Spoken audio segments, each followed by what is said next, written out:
Good afternoon. My name is Eric Scheinkup. I am the co-founder and CEO of the Desire Company. So I know a lot of people here today have products and you always are trying to figure out what's the best way to get my product to the masses. So a celebrity endorsement probably seems like a really good shortcut, a really good way to do that. So the question then becomes, should I do a celebrity endorsement deal? Should I do a celebrity partnership? Should I have a celebrity co-founder? Should I get celebrity investors? The big question is, does any of it even work? And my question with celebrity partnerships has always been, is it anything more than just a billboard? They bring a huge spike of attention, but are they able to educate consumers about the brands and actually create sustainability and value in the long run? And I was asked to facilitate this discussion because my company, the Desire Company, we work with experts. We choose not to work with influencers or celebrities because we really focus on the education of it. But where we fall short is in the reach that celebrities are able to bring. But when all the stars perfectly align, you get celebrities who actually are experts in particular areas. And they're not only able to bring that excitement and that energy and attention to your brand, but they're able to help create the product from the ground up or refine it or help with a go-to-market strategy.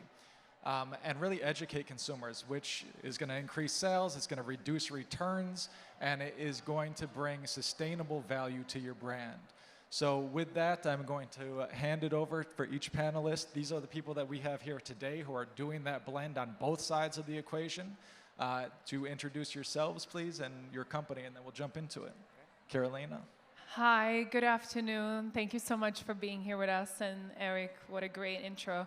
I'm Carolina Krakova, and I'm a co-founder of Griffin Ivy Rose. We do have our booth here, so please make sure you stop by and try and touch and taste and feel our products.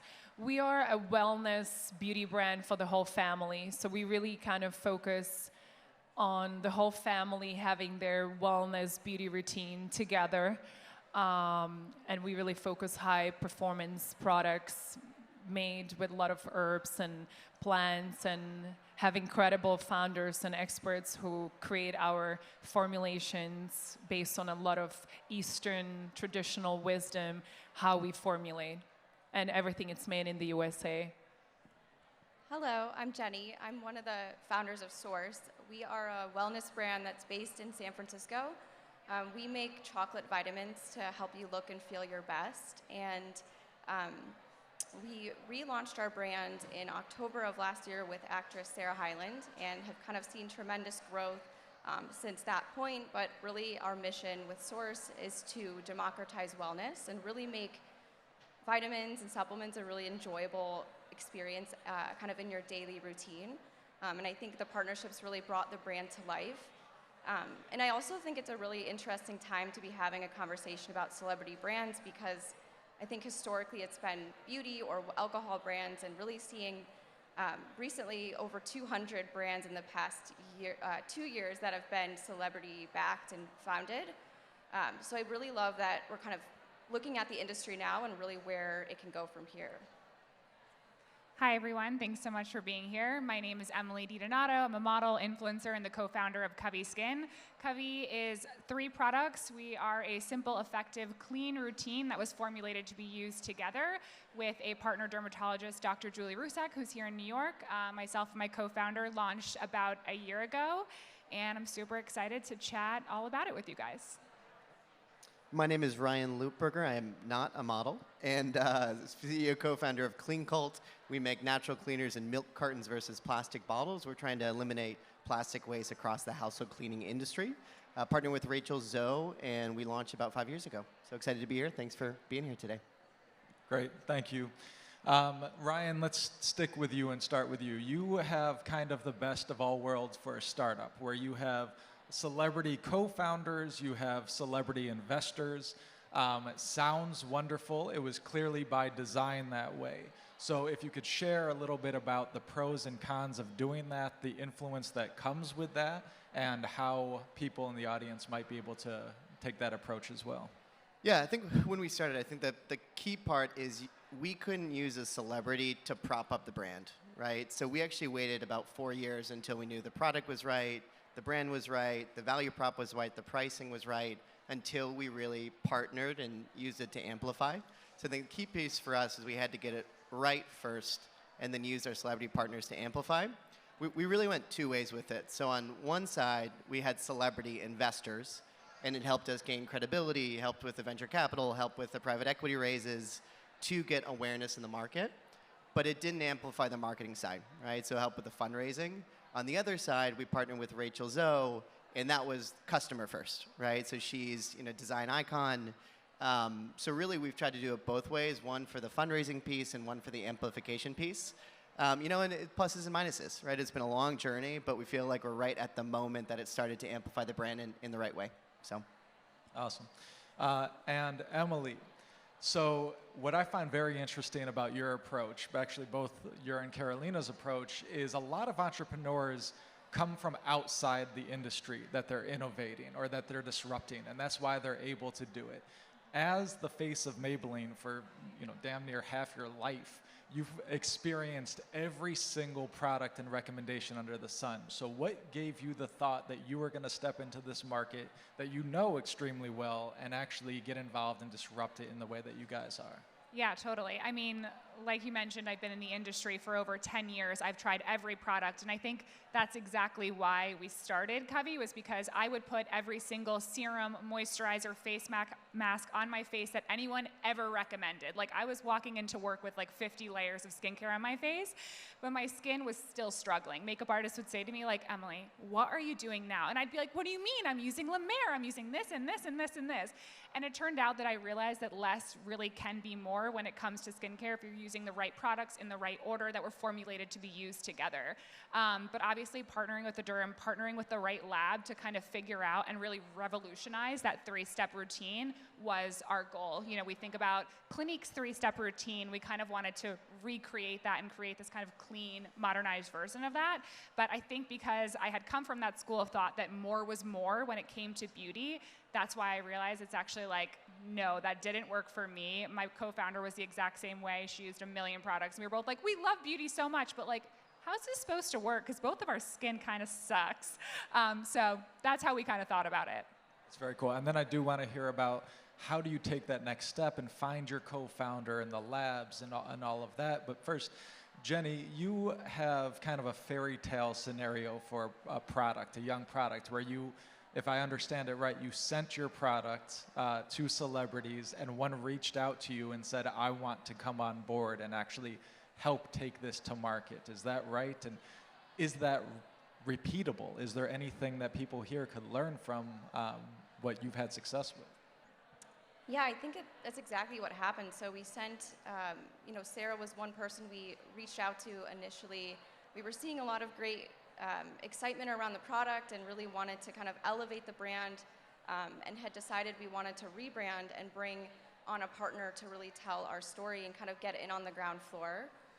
And I think we really immediately really got to know her, and I think she's been also really open about her wellness and health journey to her audiences, and so it was such a natural connection to what we were doing in the supplement space and really kind of treating your body and your taste buzz is how she talks about it. And I think for us, really, as a new brand, thinking about it in terms of distribution, so media distribution and retail distribution, so important for a digitally native brand like ours.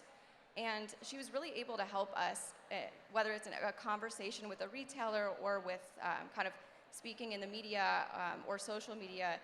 It's kind of all coming back to distribution, and really that's so challenging right now for a lot of early stage brands. And I think where a celebrity can really come in and, especially at the ground floor, really make a big impact. It's very cool. And Carolina, over your years of modeling and working with all different types of products and brands, I know that you've been approached to come on board and be involved beyond endorsements, and you decided to create your own. What was that experience like? And people also are going to assume that because you're a celebrity, it's going to be an overnight success. Raising money is going to be easy, but how do you find the right partners to actually bring your idea to life? Well, I think that's the most important thing is in any company, right? I mean, you know it too as being entrepreneur, is really your partners. And how I got to meet my two other co-founders, Rachel and Orion, it was really organic and natural. I was interested in really doing something that I was passionate about. Definitely wellness and beauty, something I've been very passionate about. I'm from Europe and I grew up, you know, everything was homemade, handmade, fresh. You know, if I had a sore throat or I had a tummy ache, my grandmother will go to her garden and make a tea or potion. You know, that's just the way I grew up. So I've always been into more alternative practices and solutions. I have 3 kids. I did 3 home water births. I breastfed. So I'm very into all these alternative natural practices, acupuncture. I mean, you name it. I try it. I just very curious. And I met my 2 co-founders really organically. One of them is a herbalist who has his herb shop for 25 years in Miami. I was taking my whole family, my children, my father, who just had a knee operation, to him. So I became his customer, but also I got to know him, how he practiced, and learn a little bit more about the herbology. And then my third founder had a premature twins babies. They were half a pound when they were born. And obviously they faced a lot of developmental challenges. They couldn't sleep for a year. They couldn't poop for a year. I mean, any one of you who has children know if your child doesn't sleep for a year, cannot go to the bathroom for a year, that's not fun. And you know, she's never been into more holistic things. That was not something she grew up with, and that was not her go-to. But she really was desperate after a year of trying the more medical route to try anything, and she met Orion and his father, who's also our advisor and formulator of our products, who does Eastern medicine. And after a week of being put on this herbal mix, her children could sleep, they could go to her bathroom, so she saw the power of these natural remedies. And so we kind of all met at the same time. Our husbands met, and we all felt very passionate about this space. We felt like there was a space, wellness for children, not just beauty products, but really bringing wellness to children, but also bringing it to the whole family, where the whole family can do it together, where if you have a child, you can take your vitamin. We have these chocolate health probiotics, which I recommend if you have time, stop by and try. You know, that your child can have, but you can do together. There's not many wellness or supplements, things that your child and a parent can experience and do together, and which we feel like it's important. Family fun, family well-being together, right? We feel like together it's really important. And what you do, children watch, and they want to do the same. So we really want to do those things. And yeah, I mean, it doesn't matter if you're celebrity, that everything is going to be automatic success. And I think also the space we're in, dealing with children, it's a little bit trickier. It takes time. You're dealing with children, the most precious things for parents. And that takes time for people to trust you, to give you a chance to try a product. So, you know, for us, it's definitely a lot of education. How does that work? That it's still gentle, that it's safe. So not necessarily the overnight success. No. And I don't think it will be good if it was overnight success. Like, it will be, I don't know, I think for me, it's exciting. I think that's how you learn, and that's really where you can create a deep, meaningful brand, because every step of the way you're learning, you know, and you can perfect and do it better. And I mean, everything has its pluses and minuses. I mean, I like the way we're doing it. We're learning. We're small. We're growing. That's what it takes. We have to be creative, you know. That's yeah. And Emily, for you, I'd assume same thing. People think that it's an overnight success and that you were able to hire up this massive team. So what was it like from the beginning of choosing the right co-founder, choosing the right partners to actually help it, and has funding been as easy as people probably imagine? And how do you find your co-founders? So my co-founder is actually my best friend, and my husband knew her from college, but we genuinely just got together and like loved beauty so much and would always just like throw out all of our products and be like, what are you using? I bought this. What did you get at Ulta? Like, we were just crazy about beauty. What was your next question?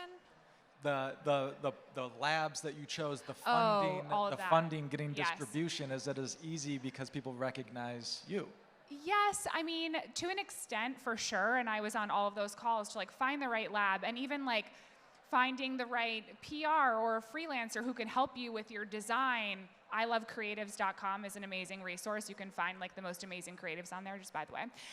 But we used a lot of freelancers to help us to launch, from like everything to like PR to designers for email, for everything. Because like myself and my co-founder, that's definitely not my specialty. And she works in digital marketing at Google for over 12 years. So she has a little more knowledge in that space than I do.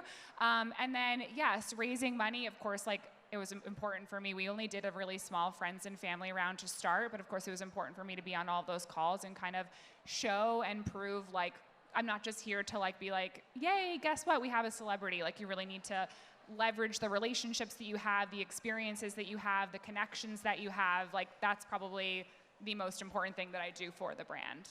Awesome. And Jenny and Ryan, so perfect scenario, you now have a brand, a product, you have celebrity involved.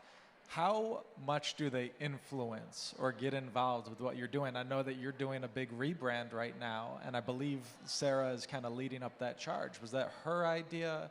Was that your idea? How is it working with celebrity?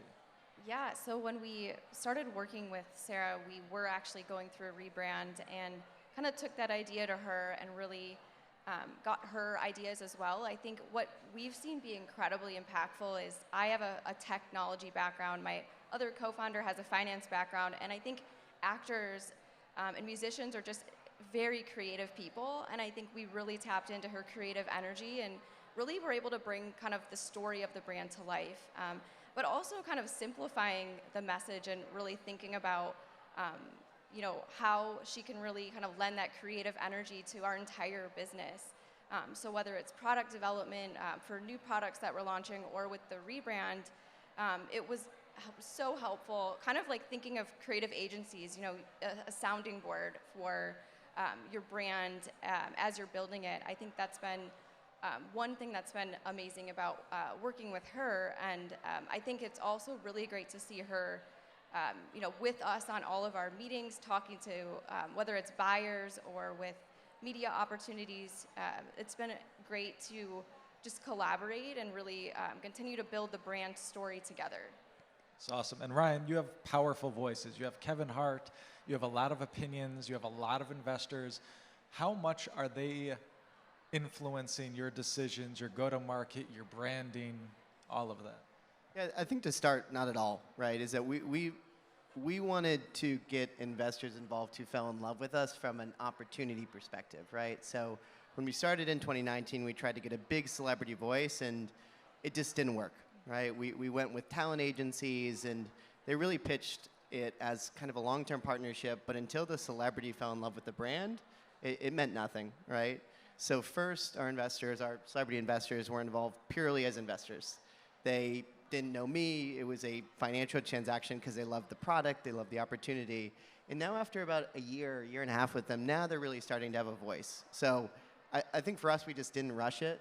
Now they are being more part of decisions. We're doing some co-lines, we're doing some co-branding opportunities, working with retailers. But for the first 2-3 years, I would say it was purely the brand opportunity versus a relationship.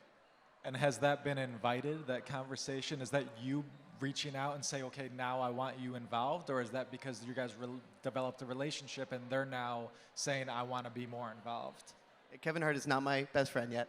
That's the, you know, I think it's a little bit of both, right? It's celebrities are busy, and I think long term, it's all about the fit, right? So for us, it's been month by month, day by day. We're just starting to trust each other, trust the brand. And I think you can over-paper these relationships, right, and have long, aggressive term sheets and contracts. But in the end, if they like you and you like them, it just becomes very organic. So Rachel and I were working together much more now. But I think at the beginning, we tried to over-paper it, and we need X number of posts a month. We need Y number of deliverables. We need Z brand by X date. And it just didn't work, right? Because they're people and they want to be involved. So we're starting to invite that more, and I think it's becoming more organic. That's great. So celebrities getting involved with brands. This week, Gwyneth Paltrow, one of her investments in Daily Harvest, they had to recall a lentil snack because it could potentially cause liver damage. And that's horrible. The question is, does it have an impact on Gwyneth? And does that take her trust down with her audience at all? And is that something that you guys worry about through endorsements? And then how do you protect yourself against that with your own product so it doesn't affect your career one way or another? Yeah, I definitely think about that. Like, I do think that like your products and what you put out, not only your products, your marketing, your messaging, who you're advertising to, like I see it as a reflection of me. I don't know the best way to prevent something like that, but all I can say is for myself is that I feel as though I do very much get into the weeds. I'm on all the calls for all of our product development. When there is like one thing, I'm always like, I pull like the thread and I'm like, what do you mean by that? Like, can you elaborate on that? Like, I truly feel like I need to understand especially behind our formulations, before I can go out and talk about it, advertise it, share it with other people. But I think like, I feel as though I'm very much like in it, so I understand everything thoroughly, but I don't know if Gwyneth knew about the liver damage thing.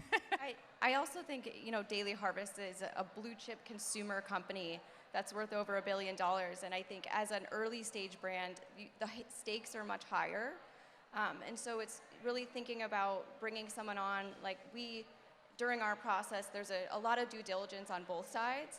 And I think it's really helpful. And even if it takes a little bit longer to really get to know someone, we had personal connections and investors that knew Sarah personally, and so I think that was amazing just to speak to her character. But then also on our side, we're a supplement brand, not as regulated as you would think in the industry, but we go kind of above and beyond with our formulations in order to really have that credibility in the industry and really kind of set standards in something like functional food, and really thinking about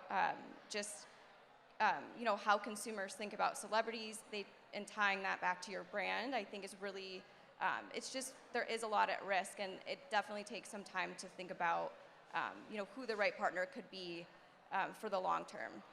Yeah, and that's something that brands have to think about too. Is the celebrity that you're working with actually going to bring value in the long run? Because there's a lot of things out there that happen in celebrities' lives that could be damaging from a marketing perspective with brands. My wife was the global director of brand PR and communications at Coca-Cola, and the first person she signed was Britney Spears, coming off of a multi-year Pepsi deal.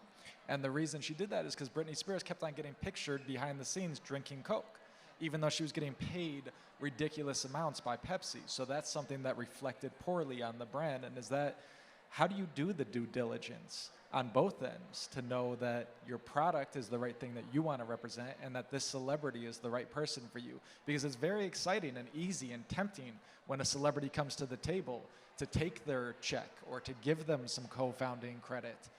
But it is not as simple as that.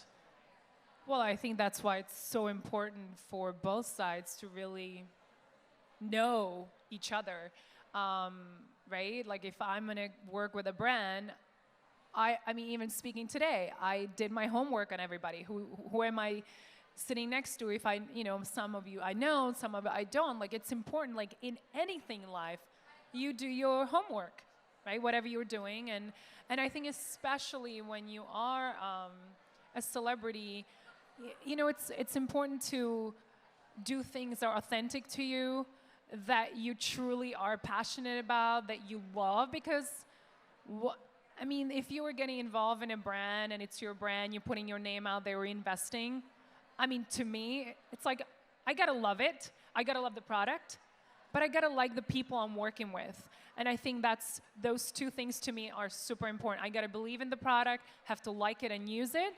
And if I'm going also behind the scenes, I gotta like who am I working with, because it's like a relationship. You know, you're developing, you're investing your time in, you're spending away from your own family.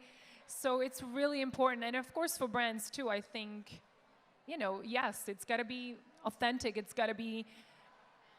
can't just be an agency who suggests. I think sometimes that can work really well, and you have those really creative partnerships, which I'm like, oh, that's really cool, or like, I love that. I love that, because sometimes people don't think outside of the box, and I think that's where it can be interesting. But it's really, has to be the commitment from the celebrity. If your skin is not in the game, like people know it, then you can feel it. Like your skin's gotta be in a game. Yeah. That's the only way to succeed. I mean, whether you're a celebrity or not a celebrity. Yeah, 100%. So with the last couple of minutes, starting with Ryan, what recommendations, what advice can you give? I mean, you said you first started with a talent agency, and that was your approach to get to celebrities, and that wasn't the best route for you. So what can be a shortcut to help anybody here who's trying to work in this field?